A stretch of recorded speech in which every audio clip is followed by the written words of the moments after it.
Hi viewers, Zero Gear Plus here, as usual, and I figured I'd show you guys basics of the rapier today. Not the rapier, my saber. They have the same number, forget it. They're like neighboring countries from origin, so don't worry about any of what I just said there.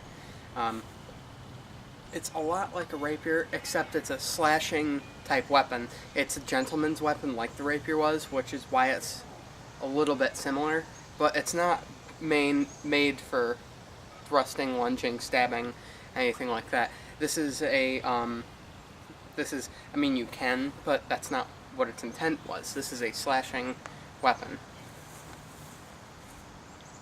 And it's one of my favorite types of fencing nowadays, saber fighting. So, basic stance, you're going to want to have your feet apart.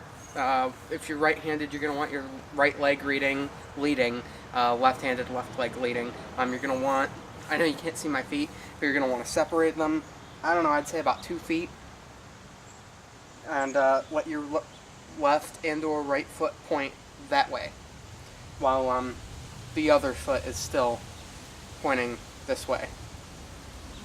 And then you're basically just going to hold the blade out like this. And you're going to go either to build up momentum, you're going to kind of whip it around and then bring it back down on your opponent like that. Or you can go in from the side. Or if you wish, you can thrust, but that's not what this weapon was made for. So, sorry, cat hair. And a long one at that. So anyway. Basically, it's pretty much like the rapier is, except for the fact that you're going to want to be slashing, thrusting here and there.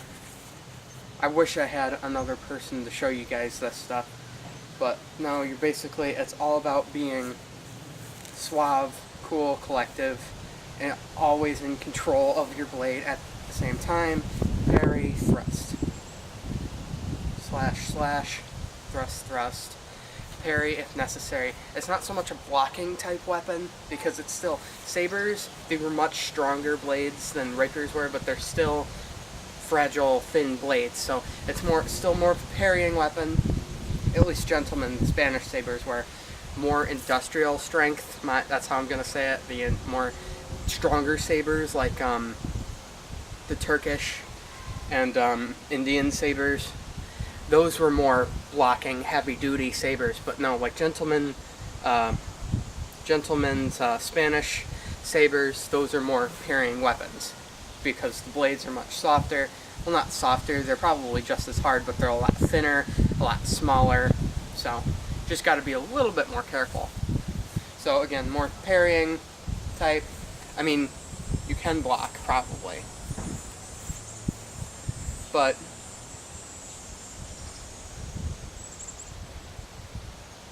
more parrying, like I said. So, quick parry, thrust, quick parry, slash, slash, block, block. I mean, you could interchange just about anything. It's a very versatile sword, which is probably why I like it. You can do just about anything with it.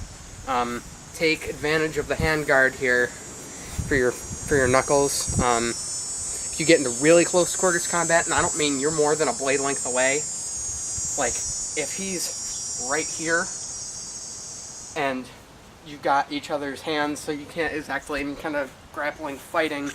If you can get your hand loose, you won't be able to cock your arm back so that you can stab him or slash him, whatever. That's what the handguard's for, it's so that you can hit him quick. At least, I'm going to assume that's what it was for. It only makes sense. Now, some of them, they had pommels on the end that were spiked. Quick, bash somebody over the head with the blunt of the weapon, but I don't know if that's what they were used for. Pommels were mostly for grip, well, on medieval type swords, like broadswords, huge swords. But no, I think they were pretty much for decoration on sabers and rapiers, at least. But that's just what I think. So that's pretty much all I have to demonstrate for you guys today on the workings of the saber, and I'll see you guys next time. Zero Gear Plus signing off. Have a good day.